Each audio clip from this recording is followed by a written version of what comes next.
What if I told you that you've been chasing something for years that never actually left your side? That every time you thought, when I get this, I'll finally be happy, you were lying to yourself, because the happiness, the peace, the success you've been chasing isn't waiting for you in some far-off place. It's already within your reach. It's already inside you. The problem isn't that you're missing something. It's that you haven't learned how to see it. And time, my friend, keeps moving. Time won't wait for you to figure it out. In this video, you're going to discover Stoic lessons that will change the way you think, and with it, everything around you. Because the Stoics understood something revolutionary. To live better, you don't need more. You just need to think better. They stopped waiting for the world to give them permission to feel complete, and they found that completeness within themselves. Today, I'm going to show you how to apply those same lessons so you can start finding everything you've been looking for in life. Ready to see how everything starts working out for you? Let's go. But wait, before we go on, I need to tell you something that stirred something deep in me when I heard it. It's the story of someone who hit rock bottom, and from there, learned how to fly. Her name was ELENA, and when I met her, the first thing I thought was that she looked like a shadow. She worked cleaning office buildings at night, alone in empty spaces where the echo of her footsteps was her only company. She lived in a studio so small the bed touched the kitchen wall. She had no family nearby, no partner, barely any friends. But the hardest part wasn't the loneliness or the exhaustion. It was the feeling that life had forgotten about her. Every morning she looked in the mirror as she tied up her hair and thought, "Why do I keep trying?" She felt like everything she did was pointless, like nothing ever changed, like she was stuck in a cycle that would never end. One day, while she was cleaning an office, she found a sticky note on a monitor. Someone had left it behind. It said, "Circumstances don't make the man, they reveal him. Epictetus." She read it without thinking much, crumpled it up, and threw it in the trash. Then she kept working. But that night, on her way home in the nearly empty bus, the phrase came back to her. "Circumstances don't make me, they reveal me." She stared out the window, watching the city lights pass by, and something clicked. She asked herself, what if what I'm showing now isn't all I am? What if there's more in me I haven't let out? She got back to her studio, sat on the bed, and for the first time in months, she didn't collapse into it. She stayed upright, took a deep breath, looked around and thought, I have a roof over my head, I'm healthy. I have a job, I have time. And in that moment, something shifted. It wasn't magical. There was no epic music playing, but it was real. The next day, she did something different. Instead of walking to work with her head down, she looked up. She greeted the bus driver, smiled at the building security guard. And when her shift ended, instead of going straight home, she took a detour to the library. She signed up for a free graphic design course, something she'd always wanted to learn but had never dared to. The weeks that followed weren't easy. She was still cleaning offices at night, still living in that tiny studio.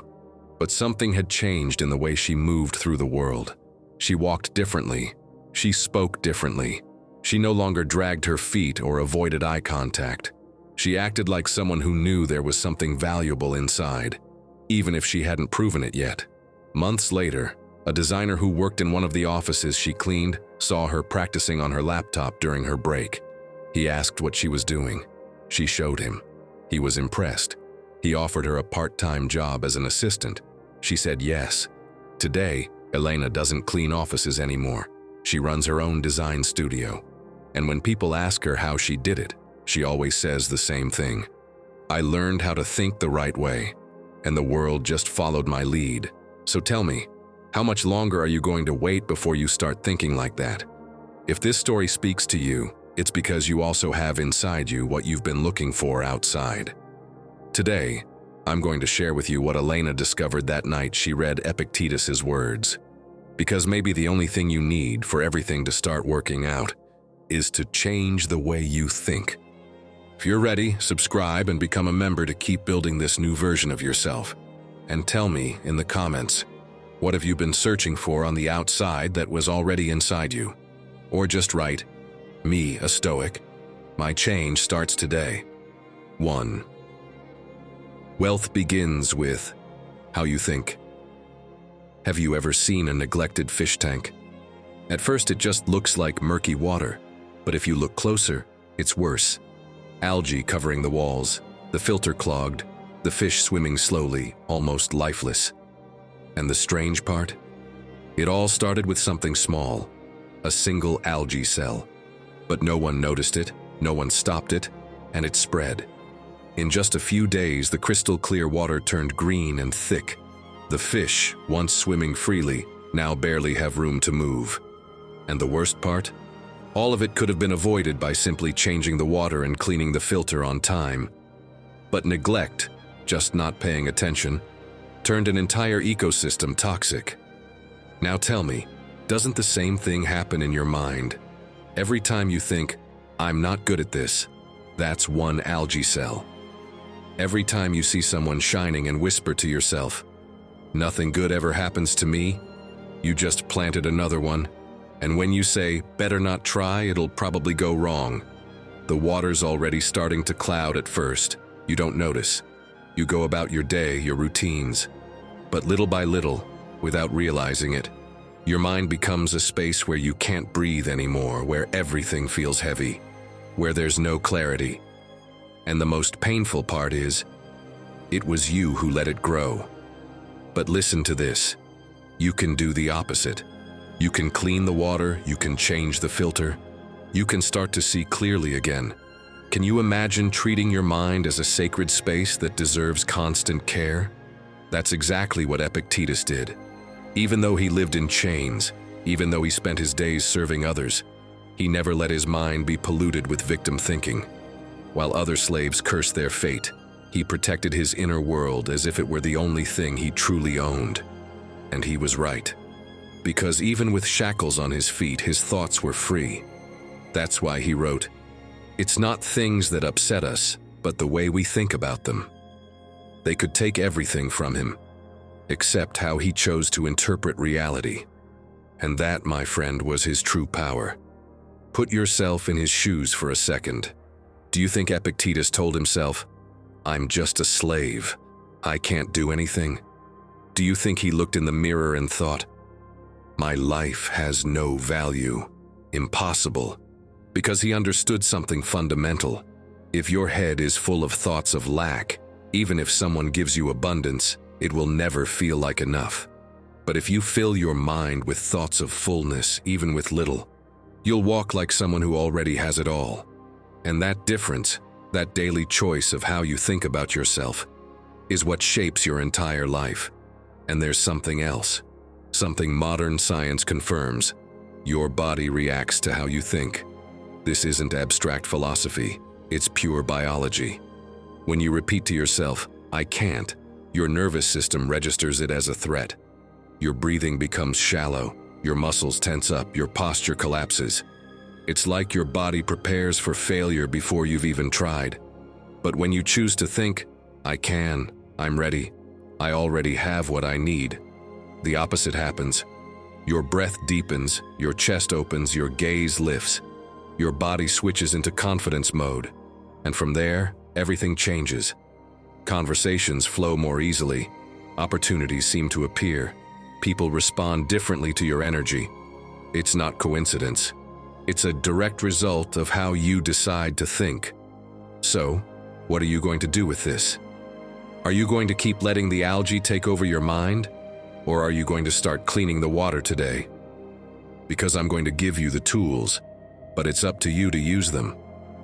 First, get a small notebook or open a note on your phone and title it "My Thoughts."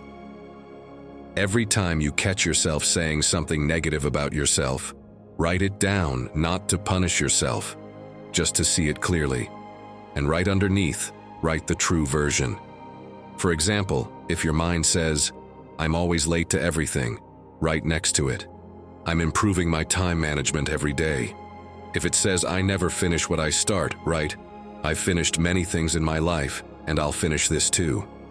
These aren't empty affirmations. They're reminders of the truth your foggy mind can't always see. Second, each night before going to bed, instead of replaying everything that went wrong, pause for just 2 minutes. Think of 3 specific things you now have that you didn't before. It could be something simple like being able to cook a dish you used to mess up, or the courage you showed today by speaking up in that meeting, even if your voice shook. Write them down if you need to. Because when you end the day recognizing what you already have, your mind falls asleep in abundance instead of in lack, and that changes how you wake up. Third, pay attention to how you talk about yourself in front of others. How many times a day do you put yourself down out loud? Ugh, I'm such a mess. I'm terrible at this. I'm so dumb.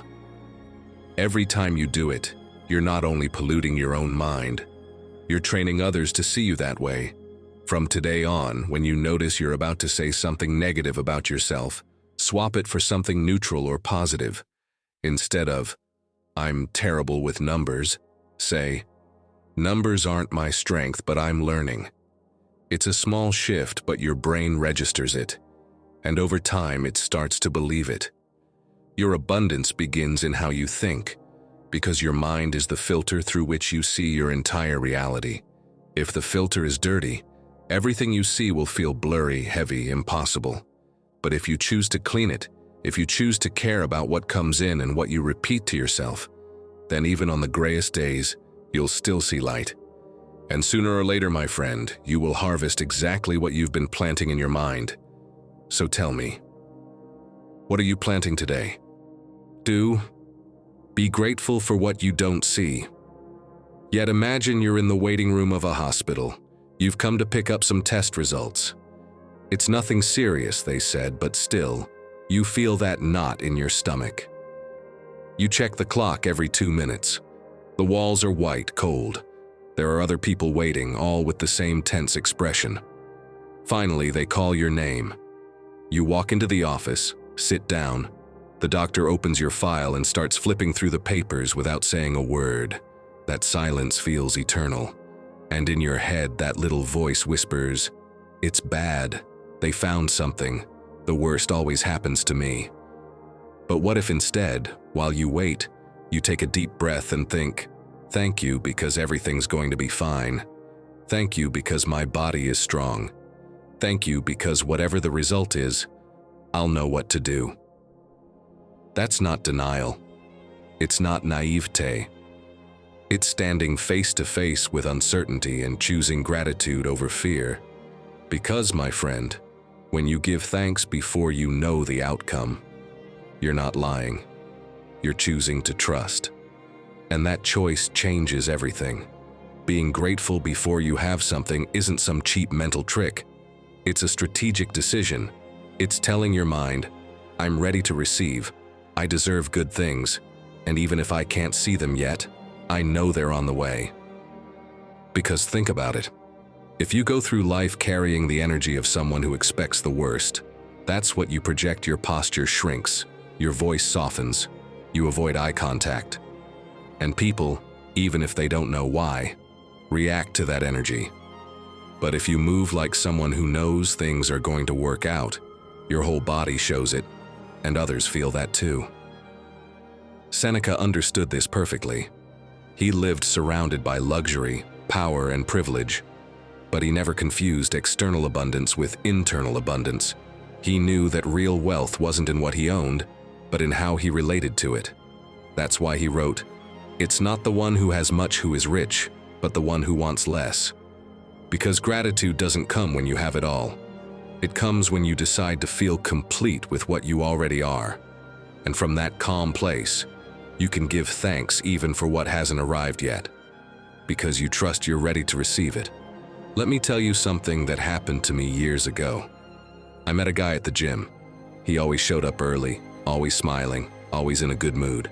One day I asked him why he was so cheerful. When it was barely 6 in the morning, he said, "Because I already gave thanks for the day before it even started." I asked him how he did that. He explained that every morning before getting out of bed, he closed his eyes and quietly said, "Thank you for the opportunities waiting for me today. Thank you for the people I'm going to meet. Thank you because something good is going to happen. I laughed at first. I thought it was weird. But he looked at me seriously and said, I've been doing this for 2 years, and I swear my life changed. Not because everything's perfect now, but because I changed. I leave the house expecting good things, and trust me, I find them. That conversation stuck with me, because he was right. It's not that good things magically appear when you give thanks. It's that when you thank in advance, your mind stops looking for signs of what's wrong and starts noticing what's right. It's like changing the lens on the camera through which you see life. Suddenly, you spot opportunities you used to overlook. Conversations that once seemed meaningless become significant. People who could help you start showing up in your life. Is it coincidence? No, it's attention redirected. And if you need more than just words, go find the proof. Look up people who've already achieved what you want. Read their stories, listen to their interviews, pay attention to how they thought before they made it. You'll see that many of them talked about their success in the past tense. Even before they had it, it wasn't arrogance. It was certainty.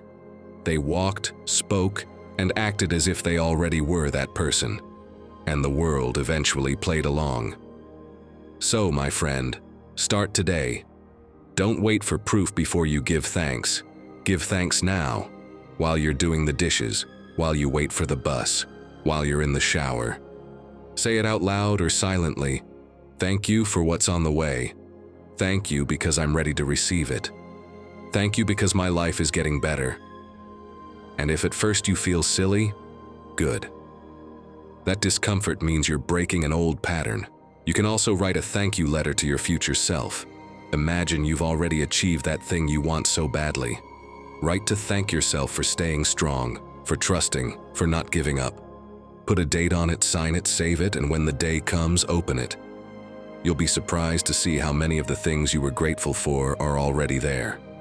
And one more thing, surround yourself with visual reminders. A note on your mirror, a lock screen on your phone, whatever works. Something that reminds you every day that you're already on the path to what you want. Because when you give thanks before having it, your mind stops living in lack and starts moving in abundance. That's what a true Stoic does. They live with grateful anticipation, with the certainty that they're ready for what's coming, because they know they already have everything inside them to receive it. So tell me, what's stopping you today from starting to give thanks for what you don't see yet? I'd love to read your thoughts in the comments, and together, as a community, let's keep building this mindset of abundance.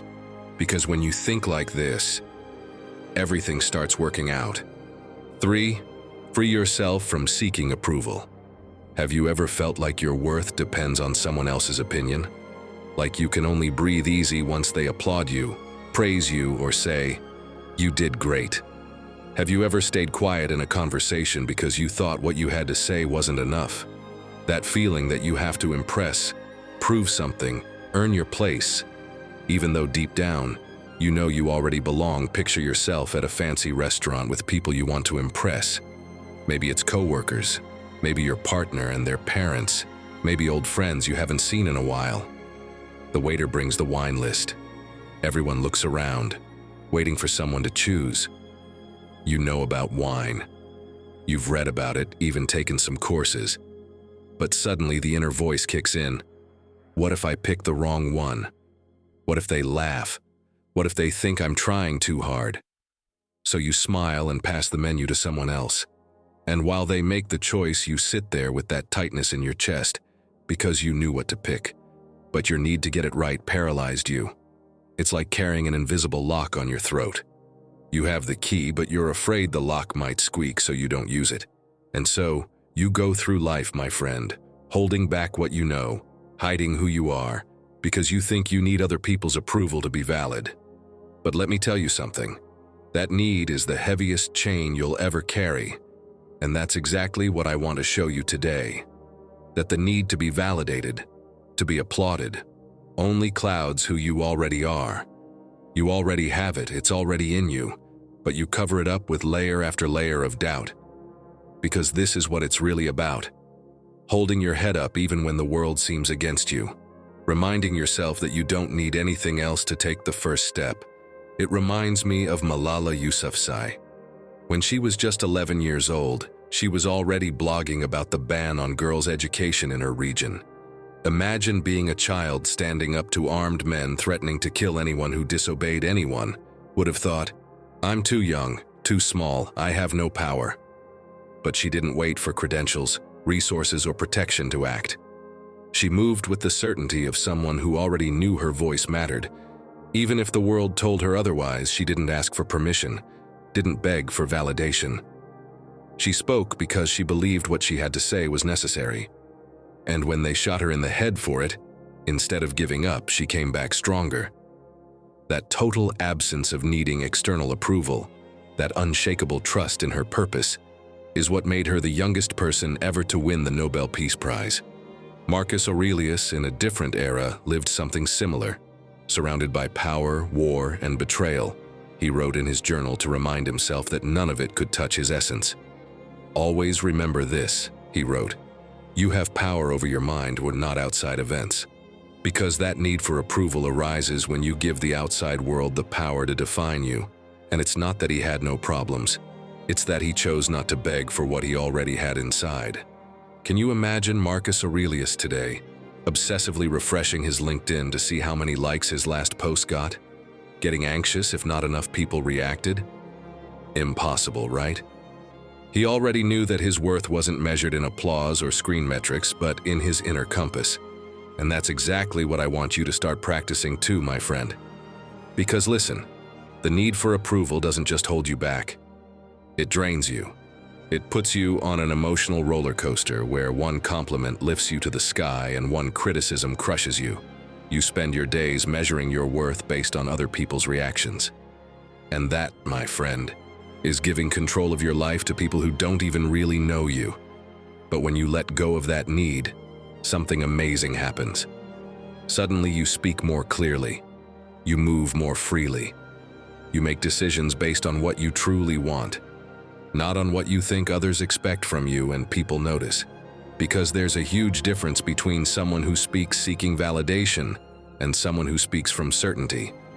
The first one sounds unsure. The second one radiates natural authority. And yes, I know, it's hard at first. That's why I've got a few practical tips for you. First, every morning write this sentence on your phone or a piece of paper. "I'm already okay while I walk toward what I want." Read it before leaving the house, like putting on invisible armor to remind yourself that your worth is already with you. Second, when someone thanks you or compliments you, don't shrink behind a timid "if you want" or "if it's not too much trouble." Just say a simple, firm, "Thank you," nothing more. No excuses, no downplaying. Third, when you feel that familiar sting of anxiety, the need to impress or the fear of messing up, take a deep breath, ground your feet, and whisper to yourself, "There's time, but I'm already valuable here and now." That little phrase brings you back to center and silences the noise of needing. And one more thing, start sharing your opinions in low-risk situations. Start small. If someone asks what movie to watch, say your pick without over-explaining. If they ask which restaurant to go to, suggest one without apologizing. They're small choices, but every time you speak without obsessively seeking approval, you train your brain to trust you. And over time, that confidence carries into the big decisions too. Also, identify who you seek the most approval from. Is there someone whose opinion paralyzes you? A parent, a boss, a friend? Write their name on a piece of paper, and underneath it write, "Their approval doesn't define my worth." Read it when you feel like their judgment is holding you back, because as long as you're waiting for their green light to move, you're handing over the power to live your life. Letting go of the need doesn't mean giving up. It's one of the bravest things you can do. It means looking at the world calmly and realizing you already have inside what you keep chasing out there. You can hold your head high, walk with the confidence of someone who already owns it, and breathe easier because when you stop begging for validation, you finally discover the abundance that's been waiting for you, quietly, all along. 4. What you project speaks before you do. Have you ever noticed how someone can say so much without even opening their mouth? Maybe you walk into a store and the clerk doesn't even look at you. You feel right away they don't want to be there. Or you meet that person who, the moment they arrive, changes the energy in the room without saying a word. Your energy, my friend, is like your business card. Before you speak, before anyone notices your clothes or your smile, your energy is already shouting who you are and how you feel. Imagine you're on a first date. You've picked your best outfit, styled your hair carefully, even chosen the perfect perfume. You sit at the restaurant table and wait. The other person arrives, sits down, and before they say, "Hi," you already sense something. Maybe their shoulders are tense, their eyes avoid yours, their hands nervously fidget with their phone. They haven't said a word, but you know, they're uncomfortable, and you, even if you try to hide it, start feeling tense too. The conversation turns awkward, the silences feel heavy, and in the end, even though both of you smiled and were polite, you know something just didn't click. What happened? No one said anything wrong, but the energy you both projected said everything. Because here's the truth: your body can't lie. You can control your words, but your energy will always give you away. And it's not just on dates. It happens in job interviews, family gatherings, even when you go out to buy bread. If you walk in with the energy of someone defeated, people will feel it. If you show up with the energy of someone who knows everything's going to work out, they'll feel that too, and they'll respond accordingly. This isn't magic or some cheap spiritual trick. Neuroscience backs it up. Dr. Andrew Huberman, a neuroscientist at Stanford, explains that our nervous system is constantly scanning for cues from others. In milliseconds, your brain processes posture, voice tone, and breathing from the person in front of you, and makes decisions about them before you even realize it. That's why you can walk into a room and feel someone is angry. Even if they haven't said a word, your nervous system already picked it up. And here's the interesting part: your own nervous system reads you too. If you wake up complaining, if you get dressed expecting the worst, if you leave the house with slumped shoulders, your body registers that energy and projects it. You can't fake it to your biology. But here's the good news: it works the other way around too. If you shift your posture, if you change your breathing, if you move like someone confident, your nervous system picks it up and starts to believe it, and that new energy spreads to others. If you don't believe me, think of Seneca. He faced exile, accusations, betrayal, and still carried a calmness that disarmed anyone around him. He wasn't a superhuman. He was someone who cultivated his inner energy as his greatest strength. That's why he said, "The brave man seeks not what he fears, but what lies beyond his fear." And no, it's not about erasing fear. We already know that's impossible. It's about walking through life with the energy of someone who knows they'll overcome it. That calm confidence, it spreads. Try this experiment right now. Stand in front of a mirror and imagine you're about to tell your partner something important. But in your head, you're thinking, "They won't believe me, this is going to go badly." Notice how your shoulders drop, how your voice shakes, how your gaze dulls. Now think the opposite. "This is going to go well, I'm calm." Your posture shifts, your eyes light up, your tone steadies. You didn't change your clothes or learn anything new. You just changed your energy. And here's something to really consider. Your energy determines the opportunities you attract. I've seen people with amazing resumes not get hired because their energy gave off insecurity. And I've seen people with less experience land incredible roles because they projected confidence. Is it unfair? Maybe, but it's real. Because people don't just hire skills, they hire energy. They want to work with someone who makes them feel good, who brings security, who adds good energy to the team. So let's practice. Try this. The moment you wake up, stand tall with your arms raised like you're king or queen of your room. Take a deep breath and say, "Today, I'm going to project confidence." It may seem silly, but it's a physical reminder that you start the day owning your space. Also, during the day, take a 30-second micro break every hour. Yes, even if you're working. Stretch your arms, breathe deeply, and reset your energy. It's like recharging your phone, but for you, And before entering any important space, a meeting, a dinner, a tough conversation, stop for a moment. Literally pause at the door, take 3 deep breaths, straighten your back, relax your shoulders, and tell yourself, I'm okay, I'm enough, this is going to go well. Those 10 seconds completely shift the energy you walk in with. And trust me, people notice. And at the end of the day, don't go to sleep carrying all that tension. Do a quick release ritual. Write for 2 minutes about what went wrong. No drama, no guilt, just get it out and finish by saying, I'm human and I deserve peace. It's like closing a door you no longer need to push.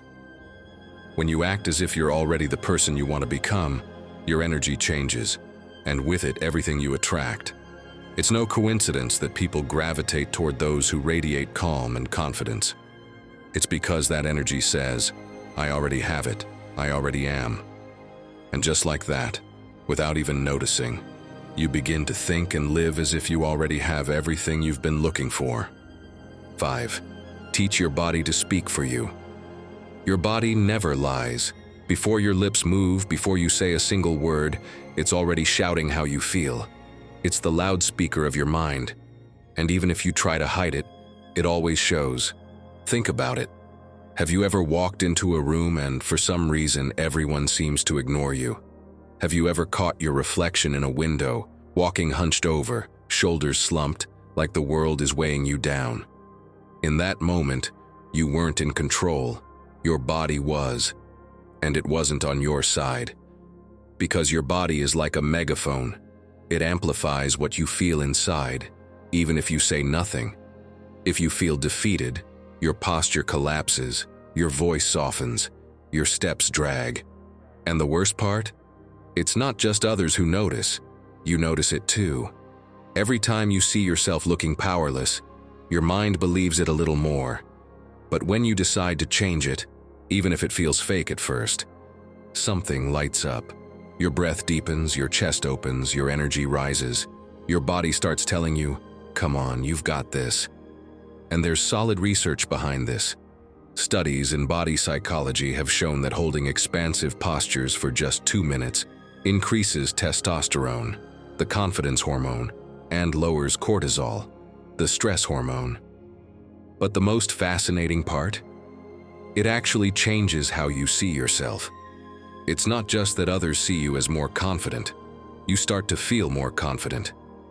Your brain reads the signals from your body and shifts your emotional state in response. It's a feedback loop. Change your posture, change your chemistry, change your mindset. But don't think this is something new. The Stoics already knew that how you stand in the world changes everything. Epictetus, even as a slave living in chains, never let his body transmit defeat. He moved with dignity, even in pain. That's why he said, it's not what happens to us, but how we interpret it, that matters. And enduring doesn't just mean surviving. It means doing it with your head held high. Picture Epictetus walking into a modern meeting room, arms crossed, eyes on the floor, apologizing for taking up space. Impossible, right? Even in his robe and sandals, his posture would scream, I'm here, and nothing can break me. Now imagine you're about to speak in public. You're hunched over, eyes down, hands stuffed in your pockets. How do you think it's going to go? But what if you did the opposite? You lift your chin, open your shoulders, plant your feet firmly. Without saying a word, you're already projecting confidence. That energy spreads, first to you, then to everyone else. And it's not just about big moments. It's about how you walk to work every morning, how you sit at your desk, how you position yourself during a phone call. Each of these small moments trains your body to communicate who you are. If you always sit slouched, back curved over your keyboard, you're training your body to broadcast defeat. But if you sit upright with relaxed but strong shoulders, you're teaching your body to express confidence. Let's take it into practice. First, spend 2 minutes in front of the mirror before you leave the house. Stand tall, smile, and look at yourself as if you're already the person you want to become. Yes, it might feel strange at first, but it's a powerful anchor. Then, when you're out walking, do it with intention. Shoulders back, deep breathing, steady steps. as if there's an opportunity waiting for you at every corner. And when those tense moments come, when your body wants to shrink, plant your feet firmly on the ground, lift your eyes, and repeat to yourself, "I'm here and I deserve this space." When you're working from home or on a video call, stand up. Speak standing for 5 minutes. You'll notice your voice sounds stronger, your ideas flow better, your presence feels more grounded. It's a trick many successful professionals use. Just standing changes your energy, and that energy comes through the screen. Because in the end, how you carry yourself, physically and mentally, makes all the difference. Your body reflects what you think, but it's also the tool that can help you start thinking differently. If you train it, it'll start reminding you, even on your worst days, that you're already stronger than you think. So tell me, are you going to keep letting your body tell a story of defeat, or are you going to teach it to speak with strength? Let me know in the comments with this phrase, "I walk tall because I already have it all." Let's fill this space with energy so strong, it can be felt through the screen. 6. Move like you already are that person. Close your eyes for a moment and imagine you're a superhero, not the kind with a cape or superpowers, but the kind who, just by walking into a room, everyone notices. Not because they make noise, but because they carry something. Confidence, calm, that feeling that nothing is missing. Now open your eyes and ask yourself, why couldn't that superhero be you? Why are you still moving through the world like you need permission just to exist? Think back to the last time you walked into a place where you felt out of place. Maybe it was a networking event, maybe a meeting with more experienced people, maybe just a fancier restaurant than usual. How did you walk in? Probably looking down, scanning for a place to sit quickly, taking small steps, trying to go unnoticed. And that energy? It was loud. People responded to it. Now imagine that before walking in, you pause for 1 second. You take a deep breath, you tell yourself, "I deserve to be here." Then you walk in with your head up, calm but steady steps, eyes forward. That's not arrogance, that's dignity. And the difference is huge. When you move like someone who already belongs, others feel it and treat you accordingly. My friend, prosperity isn't some coat you put on the day someone hands you success. It's like an inner warmth that radiates, even when it's winter outside. If you always walk around small, eyes on the ground, mind full of, "Once I get this, I'll be happy," the world responds with coldness. But if you move like someone who already has what they need, not with arrogance, just with the certainty that you are enough, doors begin to open. You've heard of Jim Carrey, right? Before he was famous, he used to drive through the Hollywood Hills imagining he was already a star. He saw himself on talk shows, cashing huge checks. He even wrote himself a check for $10 million with a future date and kept it in his wallet. That wasn't delusion, it was strategy. He walked, talked, and thought like someone who had already made it. So when success arrived, it wasn't a surprise. His mind had already been living in that reality. Marcus Aurelius practiced this too. Even through wars, betrayals, and moments of uncertainty, he never moved from fear. He walked calmly through Roman camps, never rushing. He wasn't trying to impress. He simply knew his power came from within. And in his writings, he made it clear, if you have the power to do good, why be afraid? That quote guided his decisions. He didn't walk like an emperor trying to prove himself. He moved like a man who already felt whole. And it makes perfect sense. Moving with intention and gratitude strengthens your self-image. When your steps, your gestures, your body language say you're already enough, your mind starts to believe it. And once your mind believes it, the world reflects it back. So, do you want to start walking like someone who already has it all? Start by entering rooms with a light smile and eye contact, even if you don't know anyone. Not for them, for you. And take that outfit you always save for something special out of the closet. You know what the special occasion is? Today. Because you're already living what you deserve.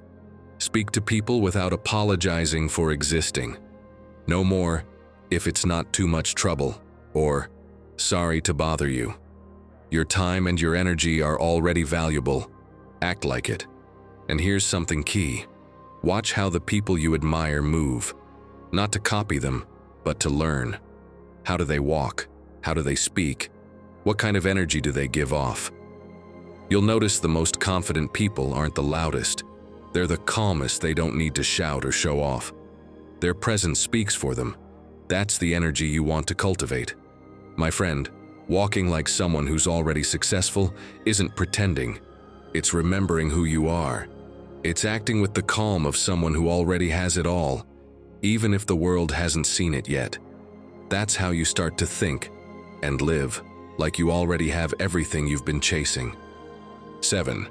Decide like your best self. It's Sunday afternoon and you're at the grocery store. You went in for just a few things, but 20 minutes later, you're still wandering the aisles. You pass the cookie section and your hand reaches out almost on its own. Then it's chips, ice cream, that frozen pizza, just in case. You get home with bags full of stuff you didn't need, that doesn't nourish you, that you know pulls you further away from where you want to be. And as you put it all away, there's that sting. Why did I do this again? Because you chose from impulse, not intention. You made a decision as the version of you that wants comfort now, not as the version you want to become. And this, my friend, doesn't just happen at the supermarket. It happens in every decision you make, every single day. But what if in that moment you had asked yourself, what would my best self choose? Maybe you'd have left the cookies on the shelf. Maybe your cart would have been full of things that fuel you, not numb you. And you'd have walked out feeling proud, not guilty. Because deciding like your best self isn't sacrifice. It's alignment. It's acting today like the person you want to be tomorrow. And it goes way beyond food. It's about every choice you make, who you spend time with, where your energy goes, how you respond when no one's watching. Every decision is a vote for who you are or who you're becoming. And when you start consistently voting for your best self, your whole life starts to shift. Let me tell you something that left a mark on me. Howard Schultz, the man who turned Starbucks into what it is, grew up poor in a Brooklyn housing project. His father worked miserable jobs, no health insurance, no security, no dignity.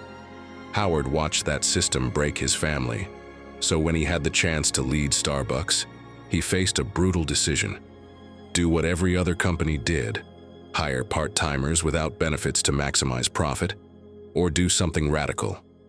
He chose the radical route, full health coverage for all employees, even part-time. Investors told him he was insane, that it would destroy the company. But Howard didn't make that decision from fear of financial failure. He made it from the vision of the kind of leader he wanted to be, from the memory of his father, humiliated by a system that didn't care. He chose like his best self, even when it came with risk. And what happened? Employees stayed longer. They worked better. They treated the brand like it was theirs. Turnover dropped, saving millions. The company didn't sink. It soared, because when you choose from your best self, even the decisions that look costly often turn out to be the most rewarding. Not always in money, but always in integrity. That kind of conviction reminds me of what Seneca preached in his letters. He said it's not about choosing what's easy, but what aligns with our nature and purpose. It's no coincidence that he wrote, "There's no favorable wind for the one who doesn't know where they're going," because if you don't know who you are or where you're headed, any choice will leave you drifting. But when you decide like your best self, even headwinds push you in the right direction. So tell me, how many times have you gone for what's easy only to regret it later? Picture this. You get home tired, and there's a personal project waiting. Maybe it's writing that book, recording a song, learning a language. You know it matters. You know it brings you closer to the life you want. But you think, I'm exhausted. I'll do it tomorrow. And you choose the couch, your phone, another episode. The first 10 minutes are comfortable. Half an hour in, you're still there. 2 hours later, you realize you don't even remember what you watched. And then comes that feeling. Time slipped through your fingers. You go to bed feeling empty, guilty, frustrated. because while your body rested, your soul felt drained. Now imagine the opposite. You take a shower, grab something to wake you up, and even if you only make a bit of progress, you do it 30 minutes. Nothing big. But when you turn off the lights, you smile, you feel proud, at peace, because you chose what truly feeds you, not just what distracts you. Isn't that better? So, are you ready to start deciding like your best self? Here's how. First, before any decision, ask yourself, does this bring me closer to my purpose or further away? Cal Newport, author of Deep Work, says the difference between progress and stagnation is choosing with intention, not on autopilot. You're in bed, the alarm goes off, your hand's already reaching for snooze. Pause. Ask, is this who I want to be? Or you're about to open Instagram, but that book you promised yourself you'd finish is on the nightstand. Ask again. That tiny pause changes everything.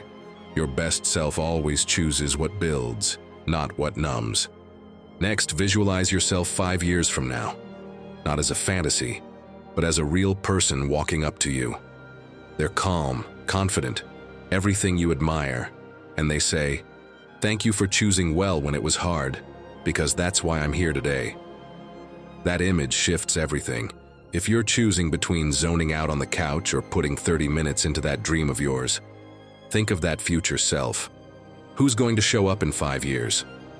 The one who's grateful for your choices, or the one regretting your excuses? When you see it clearly, small decisions stop being small. They become part of something much bigger.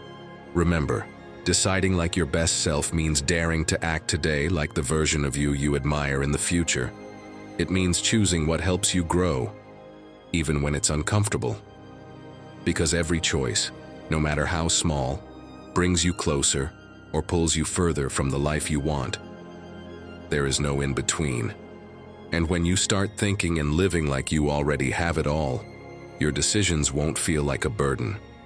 They'll become the engine that moves everything forward. 8. Excuses are chains you forge yourself. How many times have you told yourself you don't have time? How often have you blamed the weather, the traffic, how tired you are, or the classic, "I'll start on Monday"? Be honest with yourself, right now. How many dreams have you abandoned just because there was always an excuse that felt more comfortable than taking action? My friend, I hate to be the one to say it, but those excuses are invisible chains. They make no noise. They don't feel heavy at first, but they keep you tied to a place where nothing ever changes. Imagine you're walking around with weights strapped to your feet. One for each excuse you keep repeating. "I can't today. Now's not the time. When I have more money. When I feel ready." At first, you walk slowly, then you barely move, until eventually, you stop altogether, watching others keep going. And no, it's not because they had better conditions. It's because they dared to take the weights off. And the ironic part? The more excuses you collect, the heavier they become. Because every time you don't act, you reinforce the story that you can't. Your brain registers it as proof. "See? I didn't do it again. It must not be for me." And just like that, you start building an entire identity around what you don't do.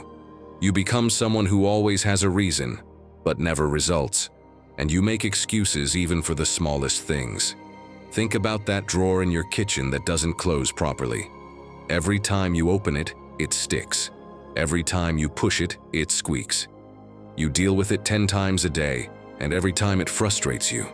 But you tell yourself, "When I have time, when I go to the hardware store, when I'm not so tired," and it stays there, stuck, squeaky, while you pile up tiny frustrations you barely notice anymore. The problem isn't the drawer, it's the story you keep telling yourself for not fixing it. If you spend more time justifying the issue than solving it, then who's really in control of your life? You or your excuses? And here's the serious part. It spreads. If you can't fix the drawer in front of you every day, how will you ever launch that project? If you can't get up 15 minutes earlier, how will you build that business? Excuses don't care whether it's big or small. They grow. They take up every inch of space you give them. Marcus Aurelius wrote, If it's not right, don't do it. If it's not true, don't say it. And while that's about truth in action, there's a deeper message in there. Excuses are lies we tell ourselves to feel safe in the same old place. They don't help, they don't serve, and they certainly don't change anything. A Stoic doesn't look for reasons to avoid action. He looks for what can be done with what's available right now. That's what makes him free. And some people prove that excuses are nothing but smoke. Kyle Maynard was born without fully developed arms or legs, just small stumps. He had every reason in the world to justify a limited life. No one would have blamed him for staying home, but he chose something else. He learned to wrestle, became a champion. Then he climbed Mount Kilimanjaro. Yes, he climbed a mountain with no functional limbs. How? Crawling, falling, getting up again, no excuses. Today, he speaks around the world, and when people ask how he did it, he says something simple. I stopped asking if I could, and started asking how. That's the difference. The people who move forward don't have fewer problems. They just decide their problems aren't valid reasons to stay still. And when you live that way, when you act like you already have what you need, the impossible starts to feel possible. So what can you do today? Start by dropping one weight. Stop planning for hours. Stop saying, I'll start tomorrow. Take a micro step right now. If your goal is to get in shape, do one push-up. If you want a new job, send one email. Update your profile. It doesn't matter how small it is. What matters is that you break the inertia. Another thing that works: speak your commitment out loud. Tell someone you trust what you're going to do. Ask them to check in with you tomorrow. Just knowing that someone will ask gives your excuse less power. It's like holding a mirror up, one that reminds you there's no turning back. And here's something brutal but effective. Write your favorite excuse on a piece of paper, the one you always go to. I don't have time. I'm too tired. Whatever it is, write it big. Then underneath, write, this lie has cost me X years of my life. Post it somewhere you'll see it every day. Because when you stop romanticizing your excuses and see them for what they really are, lies you've been protecting, they start to lose their grip. Most importantly, give yourself permission to do it badly. Yes, do it wrong, but do it. Don't wait to be ready. Don't wait for the perfect moment. Perfection is the fanciest excuse for doing nothing. Start, even if it's messy, even if it hurts a little, even if you're scared, because every step you take without excuses brings you closer to a version of yourself that doesn't need to explain anything anymore. In the end, excuses are just stories. Stories that keep you stuck, that convince you you can't, that tell you the timing isn't right. But when you choose to act, even if the ground shakes, even if you don't have all the answers, those stories fall apart. That's how you start moving like someone who already has everything, even if the world hasn't seen it yet. So be brave, and tell me, what excuse do you still have today? Drop it in the comments with just one phrase. Today I move. Let's fill this space with people in motion. No chains, no weights, no excuses. Because once you decide to move, the path starts opening up right in front of you. 9. Filter what feeds your mind. The alarm goes off and without thinking you grab your phone. Your eyes are barely open, your cheek still stuck to the pillow, but your hands already scrolling. You check the work. WhatsApp group, complaints, problems, arguments. Without realizing it, you feel a tightness in your chest. Your mind starts whispering, today's going to be rough, nothing's going to go right. Your heart beats a little faster, and you haven't even gotten out of bed yet. Then you open Instagram. You scroll past picture-perfect lives and think, my life isn't like that. That thought lingers, even if you don't notice it, and starts to eat away at your confidence. I'll never have that. I'm not good enough. Then come the news, chaos, violence, crisis. Your brain, already on edge, now assumes the world is a hostile place. And all of this happened before 9 a.m. So is it really a surprise that your day feels like an uphill battle? Your mind is a sponge. It absorbs everything you put in front of it. And if the first thing you feed it is negativity, envy, and fear, what do you think it's going to project for the rest of the day? The worst part is you don't even realize what you've just done. You've programmed your entire day before breakfast. You've trained your brain to look for threats, to expect problems, to confirm that everything is wrong. And then you wonder why it's so hard to see opportunities. It's not that they're not there. It's that you already trained your mind not to notice them. This kind of mental filter isn't just a modern thing. The Stoics lived it too.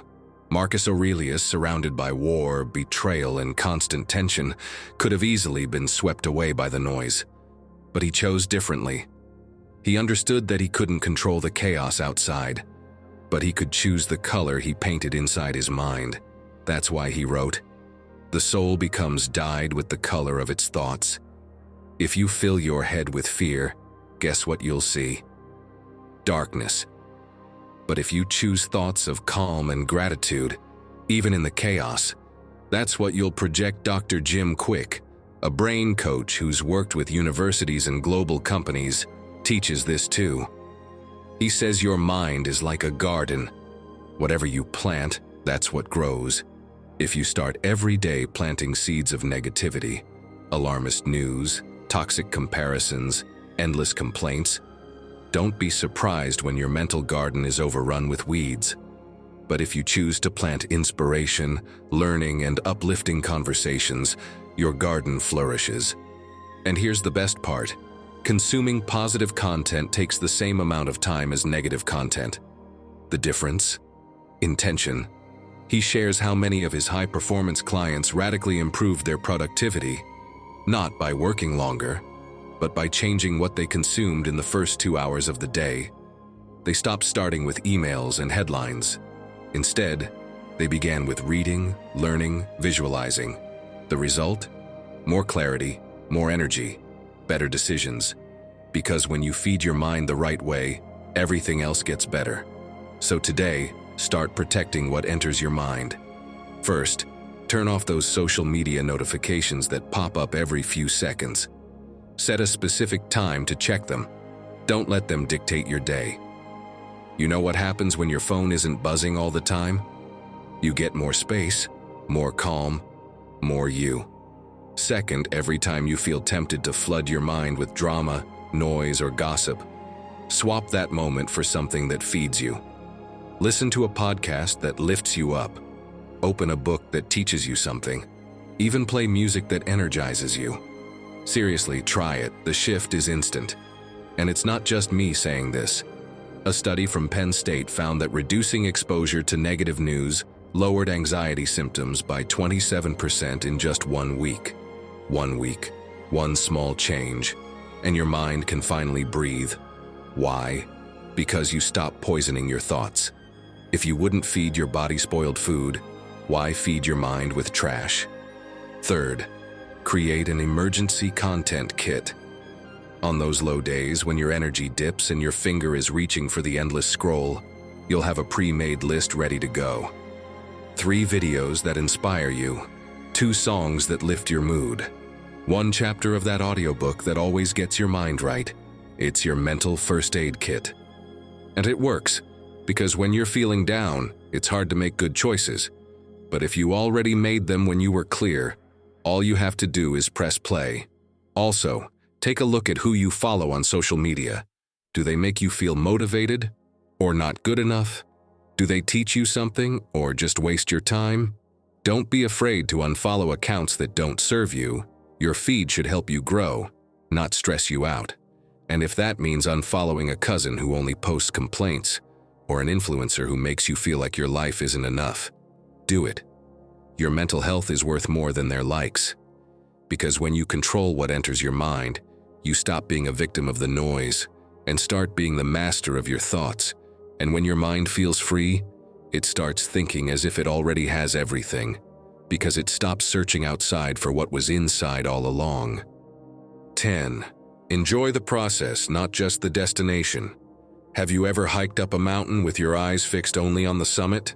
Step after step, never looking down, until you trip over a rock you didn't see coming.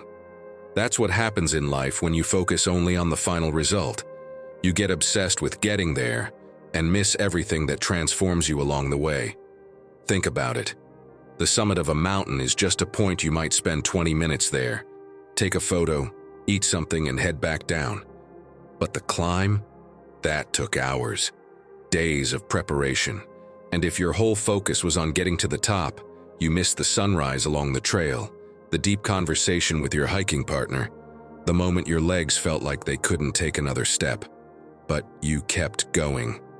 That, my friend, is where the transformation happens, not at the top. On the way up, think about a time when you started something new.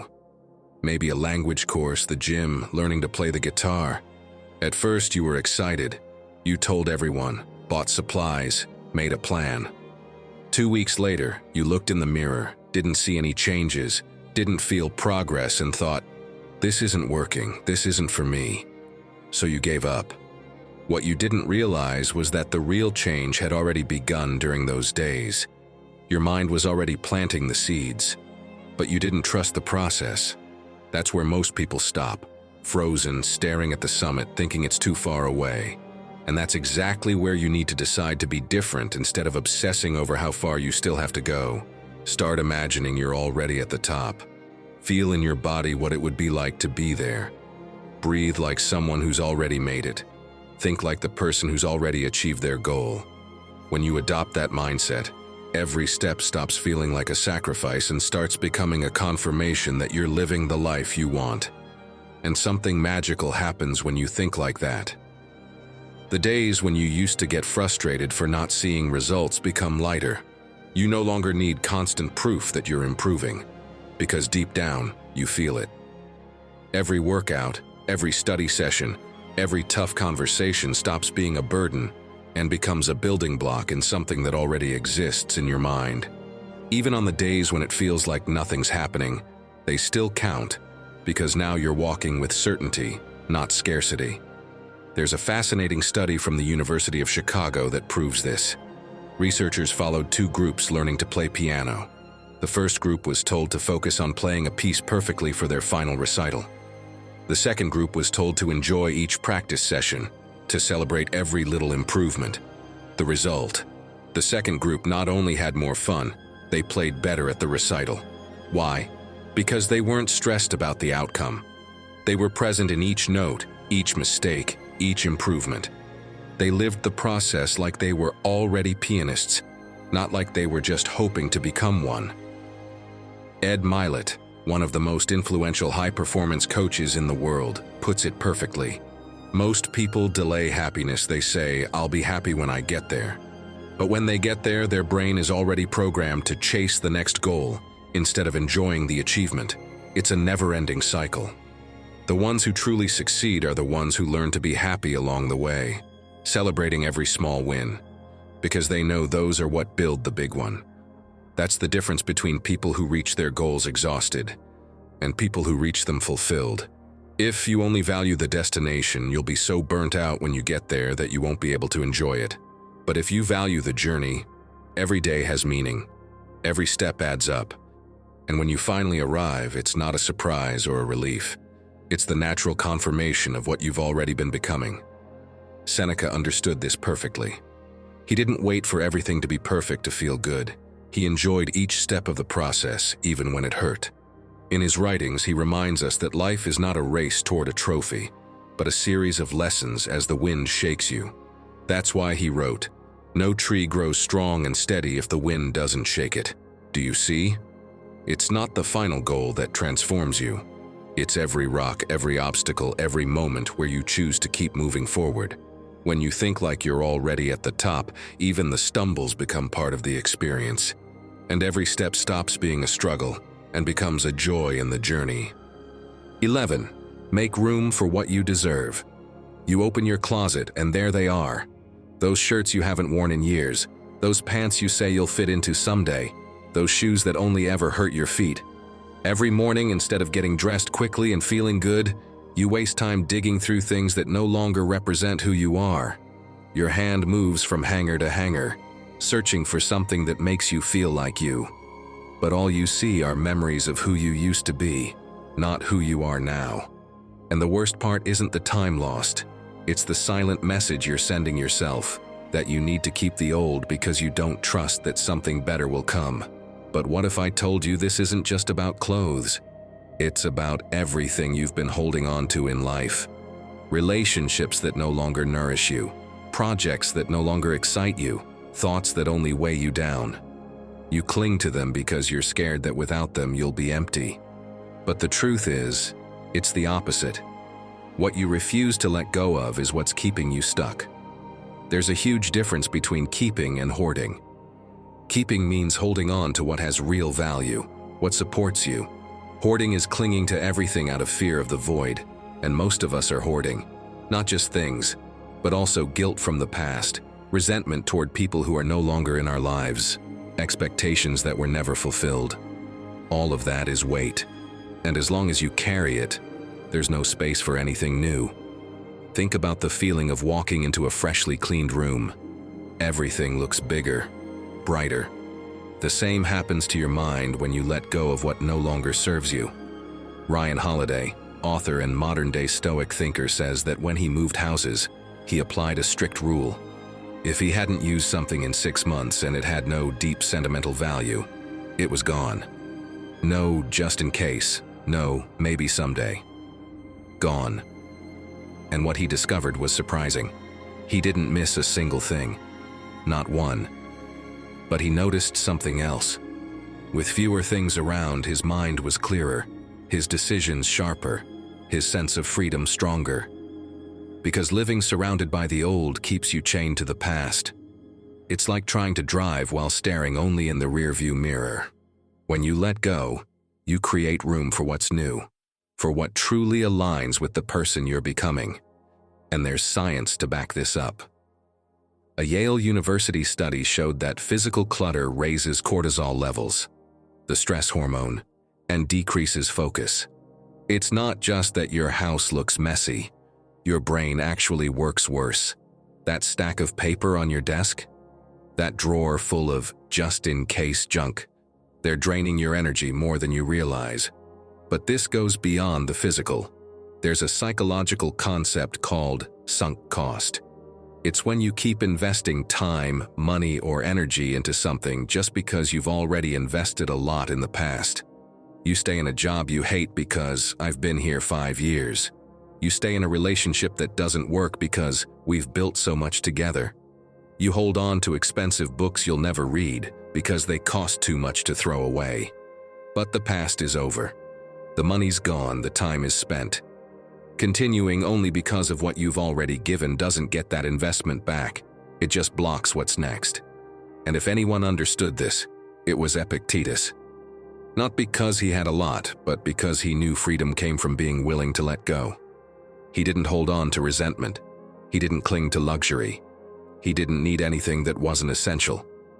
That's why he said, "Wealth consists not in having great possessions, but in having few wants." His strength came from releasing the weight so he could move lightly and stay focused. Want to live like Epictetus? Start simple. Today, pick one thing you don't use and give it away or throw it out. Maybe it's that old t-shirt you keep just for sleeping, even though it's been untouched for years. And if you hesitate, ask yourself, would Epictetus keep this? Spoiler, no.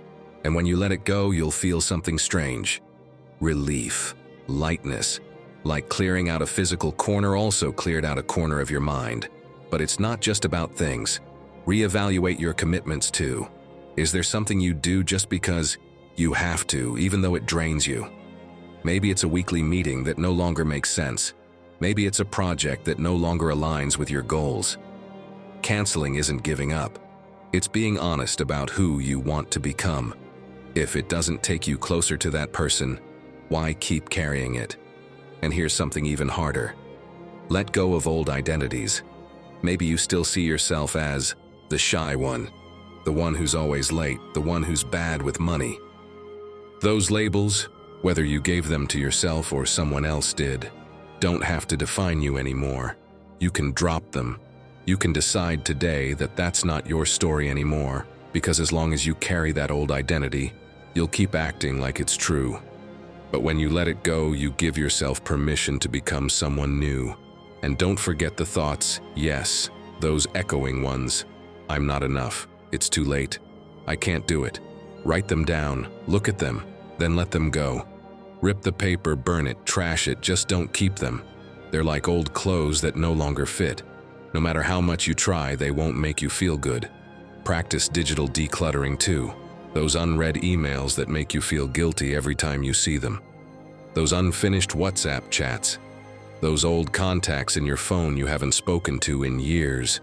Clear it all. You don't need to store every message, every photo, every digital memory. Your life isn't a museum. It's a path in motion. Because once you start letting go, everything shifts. It's not magic, it's logic. You stop acting from a place of fear and start moving from a place of trust that what's next will come. And it does come, because there's nothing left blocking the door. When you live like this, you radiate abundance, because deep down, you already feel like you have enough. So, my friend, tell me, what are you going to let go of today to make space for what truly matters? Leave it in the comments and let's share, as a community, that first step toward a lighter life. Because every time you let go, you think and live more like someone who already has it all. 12. Be inspired by others without losing your path. Tell me, how many times a day do you catch yourself looking at what others have and thinking you're falling behind? How many times have you felt that tight knot in your stomach when someone achieves something you haven't? I hate to be the one to say it, but that thought, that little sting of envy disguised as frustration, is what's dragging you down. Because every time you compare yourself, you're telling yourself you're not enough, and the worst part? We live in the age of constant comparison. Before, you compared yourself to your neighbors, your co-workers, maybe a few family members. Now, you compare yourself to the entire world. Every scroll on Instagram shows you someone more successful, fitter, happier, with a better partner, better home, better life. And your brain. It wasn't built for this evolutionarily. We were wired to compare ourselves within small groups.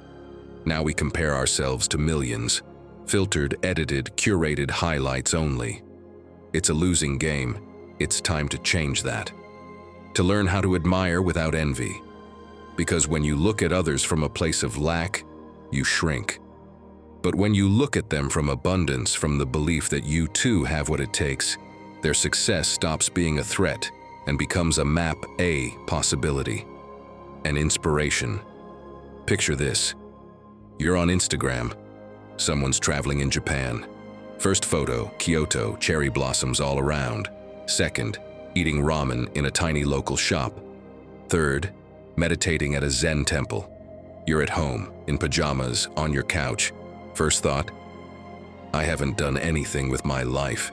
And instantly, that heavy feeling hits you. Close the app. But the thought stays. It follows you into the kitchen, into the shower, into bed. Everyone's moving forward except me.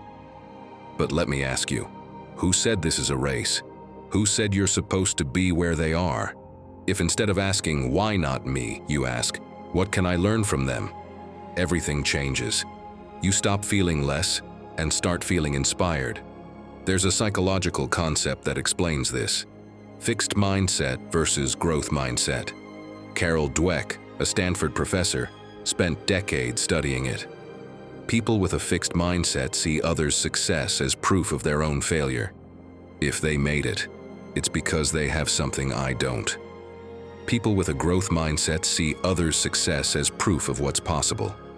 If they made it, maybe I can learn how. Same situation, totally different meaning. And that meaning? It shapes your motivation, your action, your results. Sarah Blakely, founder of Spanx and one of the world's wealthiest women, said that when she started her business, instead of envying successful brands, she studied them. She'd go to stores, analyze how they displayed their products, read their stories, learn from their mistakes. She didn't see them as competition. She saw them as free teachers. When Spanx finally took off, she had already learned from the best, without paying for a single course. She just changed the question from why them to how did they do it. Marcus Aurelius lived this too. Surrounded by generals, philosophers, and politicians, he could have drowned in comparison. Instead, he knew his goal wasn't to be better than others, just better than himself yesterday. That's why he wrote, "Don't waste time arguing about what a good man should be one." That's not just about morals, it's about action. Stop watching what others do and start building your own greatness, because admiration can be fuel or poison. If you use it to compare, it poisons you. If you use it to inspire, it pushes you.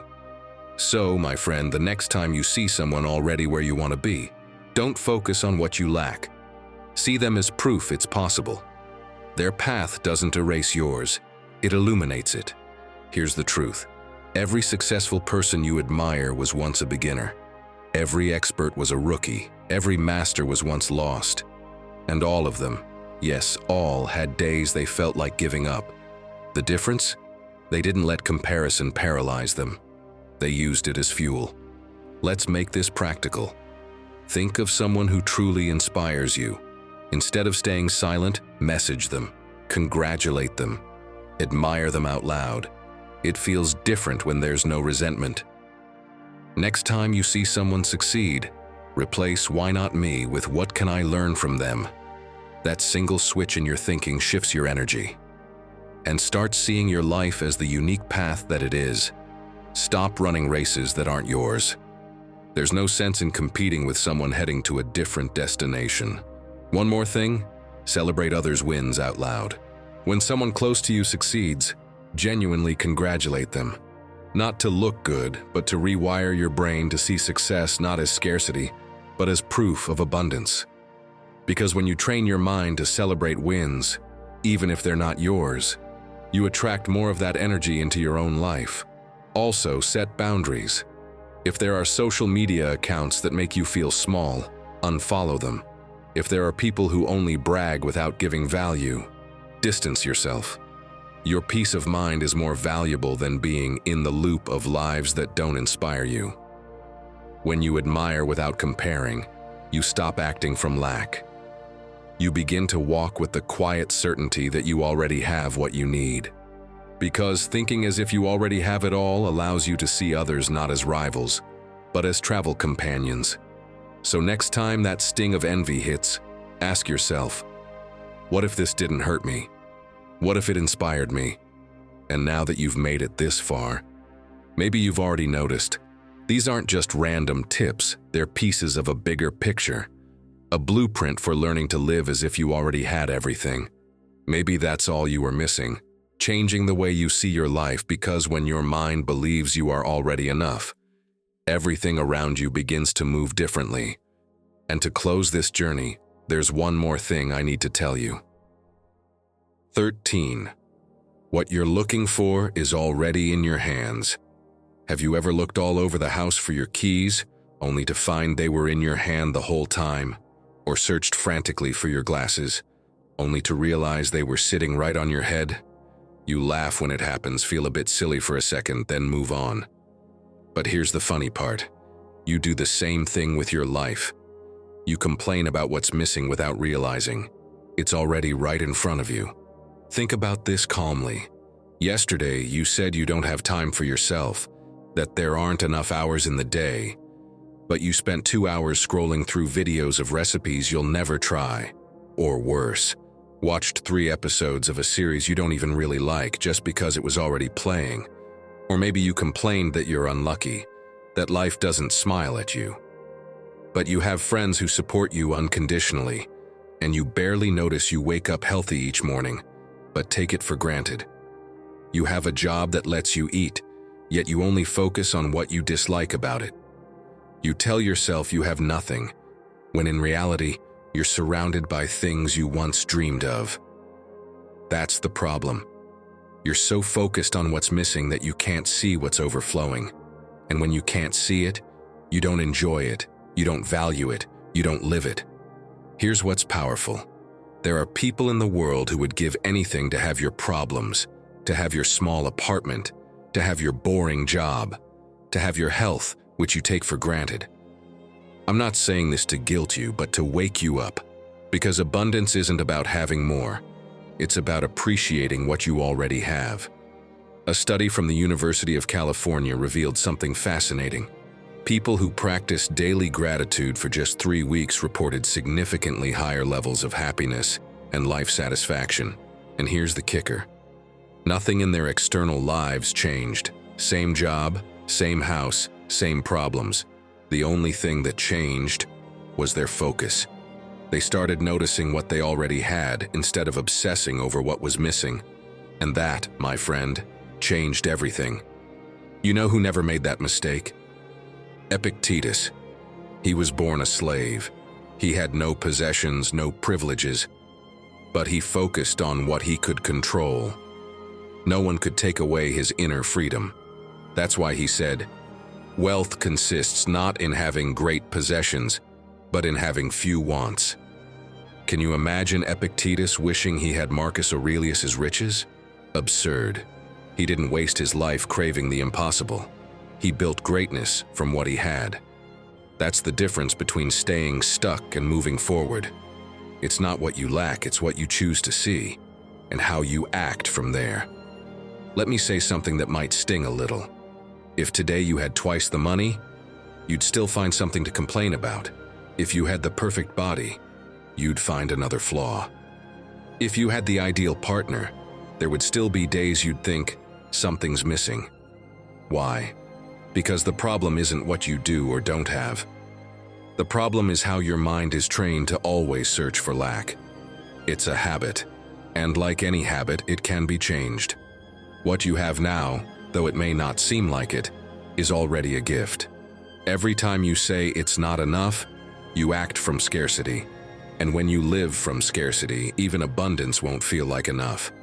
But when you start thinking like someone who already has everything, everything changes. Not because blessings suddenly fall from the sky, but because you realize they've been there all along. Tony Robbins tells a story that shifted my perspective. He was at an event filled with wildly successful people, wealth, power, recognition, and yet, many of them felt empty.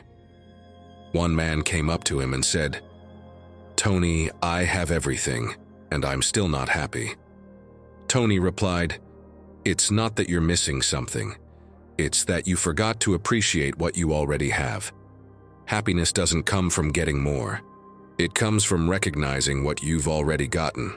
That man stood in silence, because it was true. So, my friend, think about this. If today you stopped chasing what's missing and started noticing what's overflowing, how would you walk tomorrow? How would you talk? How would you live? If you're ready to shift your focus, start now. Do this.